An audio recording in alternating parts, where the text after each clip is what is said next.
अब जो अगला स्टेज है हमारी स्पिरिचुअलिटी की, व्हाई वी नीड स्पिरिचुअलिटी, आध्यात्म की क्या जरूरत है, क्यों हमको इसमें समय लगाना चाहिए, इसका अध्ययन क्यों करना चाहिए, इसके लिए मैं अपने सब वक्ताओं से निवेदन करूंगा कि जब हम, जैसा कि मैंने अभी आपको पहले कहा था, जब हम ईश्वर के साथ जुड़ते हैं, मैं थोड़ा सा इनको बता दूं, ये भाई साहब अभी जो कह रहे थे कि पार ब्रह्म परमेश्वर, ब्रह्म तो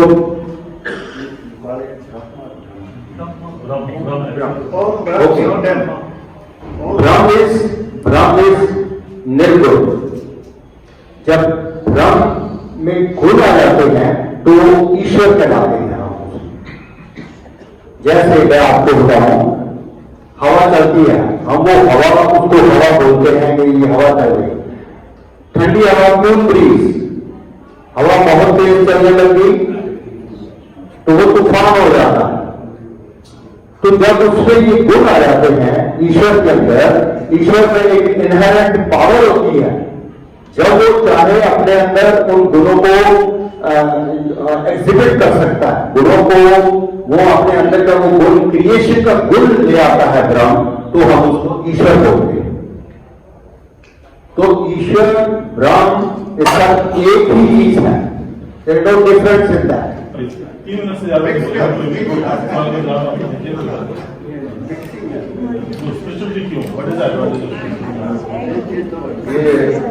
बहुत ही सिंपल सा छोटा सा एक लाइन का आंसर है।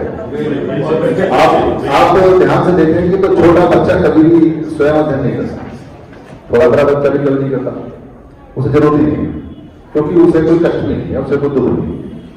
जब आपका मानसिक या शारीरिक दुख आना शुरू हो जाता है, उसमें सुख की खोज में फिर आप देखते हैं कि मेरे साथ ये दुख क्या रहा है, हो क्या रहा है, तब आप अपना अध्ययन करना शुरू करते हैं। सिर्फ इसलिए हमें चाहिए क्योंकि हमें सुख चाहिए, और अगर जो सुखी होते हैं उनको स्वयं अध्ययन, उनका अगर शौक है या उनकी जिज्ञासा है तो वो करते हैं। जैसे बुद्ध ने किया, क्योंकि उसके पास सबसे ज्यादा खेत थे, उसको खेत या बोला करते थे। कहते हैं जब उसका खेत चलते थे तो 1000 हल जोता करते थे, और उसको दुख क्यों है, इसका क्या कारण है, कारण का निवारण क्या है और मार्ग क्या है, इसकी जिज्ञासा हुई उसे, तो वो अपने अध्ययन में लग गया। ये 2 कारण छोटे छोटे से होते हैं। धन्यवाद। जो परिभाषा दी गई थी इस मनुष्य द्वारा, progressive realization of truth about ourselves and the universe, इसी को कंटिन्यू करके मैं आंसर दे रहा हूं। Thus realizing that we are whole, realizing that ourselves is a whole and with the whole is complete, पूर्णता जिसको बोलते हैं।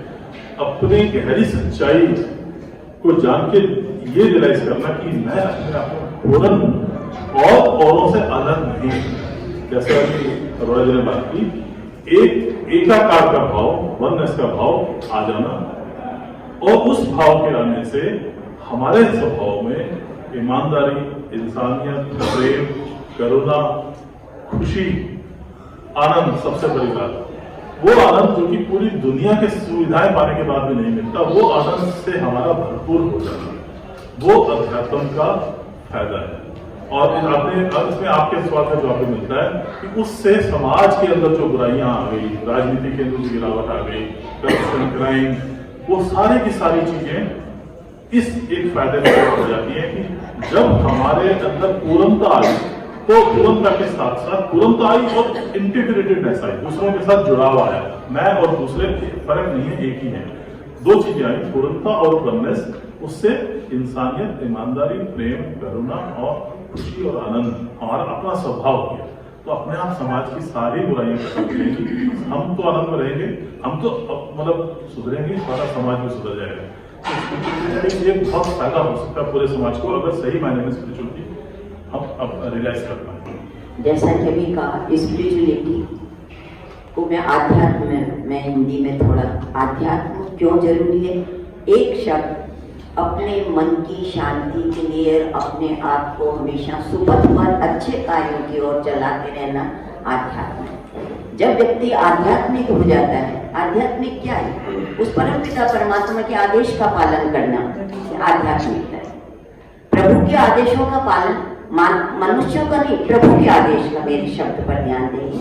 जब हम प्रभु के आदेशों का पालन करते हैं, जो प्रभु के गुण कर्म स्वभाव है उन्हें अपने अंदर धारण करते हैं, तो हमारा जीवन भी सुखी होता है। और हम फिर उससे संस्कार, जैसे आपने कहा था कि बच्चों को क्या, जब हम परमपिता परमात्मा के आदेशों का या किसी भी अच्छी चीज का पालन करते हैं, हमें पता है कि ये कार्य हम उचित कर रहे हैं, उस उचित कार्य को जब हम अपने आने वाली पीढ़ी को भी देते हैं उसी रूप में, उस आध्यात्म को पीढ़ी दर पीढ़ी आगे बढ़ाते हैं। वो आध्यात्म यदि हमारे नेता लोग भी मानते हैं कि अच्छा कर्म करना आध्यात्म, बस एक परिवार है। आपके किसी भी कार्य से यदि किसी दूसरे को तकलीफ नहीं होती है और आप समाज और राष्ट्र को एक अच्छा व्यक्ति देते हैं, अच्छा संतान देते हैं, हमारे यहाँ कहा है कि आप खुद भी अच्छे बने, मनोधर्म एवं दैव्यम जन्म मनोधर्म, और अच्छे मनुष्यों को भी जन्म दे, बस वही आपका आध्यात्म पूरा हो जाता है। आपने खुद को भी अच्छा बनाया, समाज को अच्छा बनाया, राष्ट्र को अच्छा बनाया और अपनी आने वाली संतति को भी आपने संस्कारवान बनाया, तो समझ लीजिए आपका आध्यात्म पूरा हो गया। इसीलिए इस वक्त आध्यात्म का अभाव, इनके क्वेश्चन का आंसर यही है, सच्चे आध्यात्म, सच्चे आध्यात्म का अभाव। आध्यात्म तो सब सच्चा। देखिए हमारा जो प्रश्न है, आप दूसरा प्रश्न, स्पिरिचुअलिटी की जरूरत ही क्यों है? वाई? हम सब जी रहे हैं अपनी मौज में। तो जो भी विचार कि अग्रवाल साहब ने और साबित जी मेरी बहन ने दिए, इन्होंने 30 की बात की और अग्रवाल साहब ने आनंद की बात की कि हम आनंद में रहे, मन में हमेशा शांत स्वभाव पनप जाए सदैव के लिए, इसलिए स्पिरिचुअलिटी की जरूरत है। मैं दोनों की बात से सहमत हूं। तो इस विषय में मैं 4 बातें कह के समापन करूंगा। Why the need, there is a need for spirituality. पहला, for passing our life in आनंद स्पिरिचुअलिटी इज नीडेड, जैसे अग्रवाल साहब ने कहा।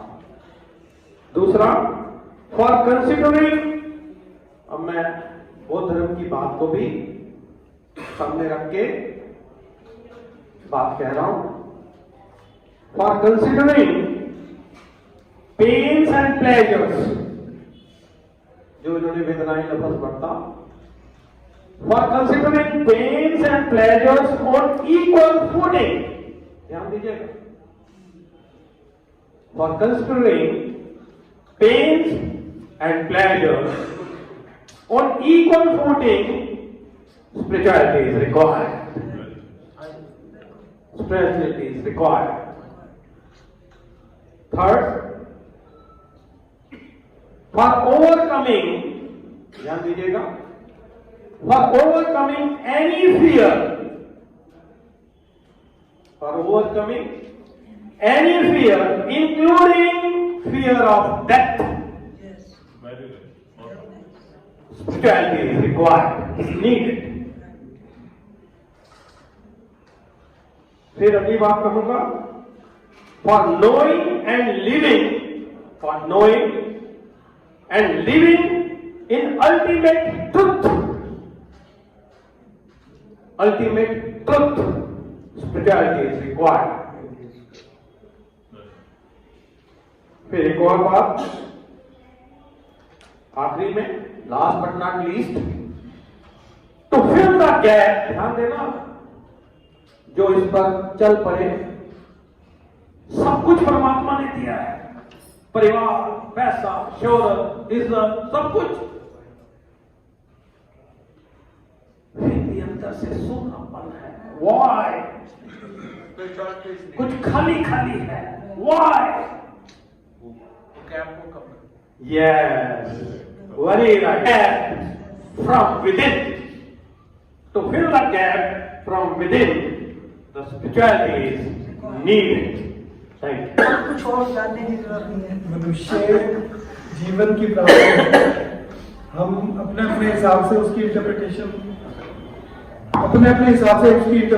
कर सकते हैं, लेकिन सत्पुरुषों के, महात्माओं के, गुरुओं के कथन से अगर हम चलें तो स्वामी तुलसीदास जी का एक दोहा इस बात को क्लैरिफाई करता है। बड़े बात कर पावा, सुर दुर्लभ सब ग्रंथ ही गावा, साधन धाम मोक्ष करि द्वारा, पाए न जेही पर लोक सवारा।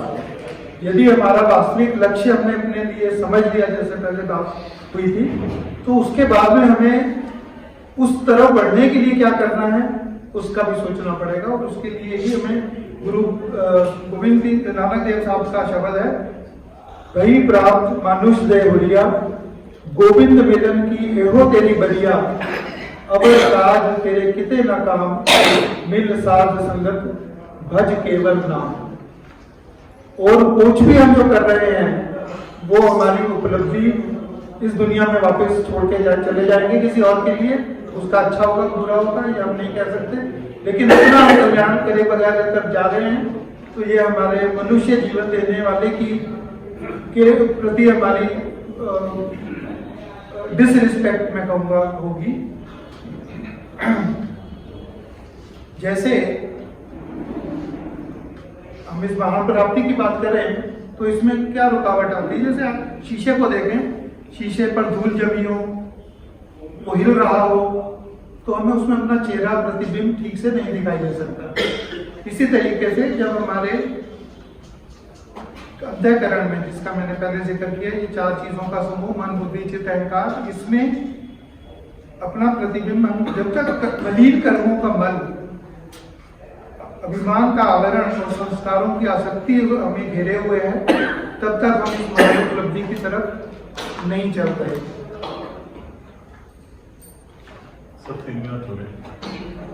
अगर मानुष जीवन पाकर भी हम वास्तविक सत्य की तलाश करके उसकी तरफ बढ़े नहीं, तो इसका मतलब यही हुआ कि हमारे पास नाव तो है, चप्पू भी मार रहे हैं, लेकिन नाव को किसी खूंटे से बांध रखे वो चलेगी नहीं।